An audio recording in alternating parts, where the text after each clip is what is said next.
আমরা তোমার অবুঝ বান্দা, তুলেছি দুহাত। আমরা তোমার অবুঝ বান্দা, তুলেছি দুহাত। তুমি প্রভু কবুল কর, তুমি প্রভু কবুল কর মোদের মোনাজাত।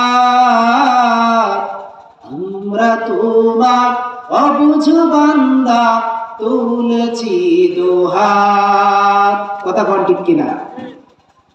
আমরা যদি আল্লাহর কাছে দুই হাত তুলে তুলে দোয়া করি, আল্লাহ পাক রব্বুল আলামিন আমার এই সমস্যা, আমার ওই সমস্যা তুমি সমাধান করে দাও।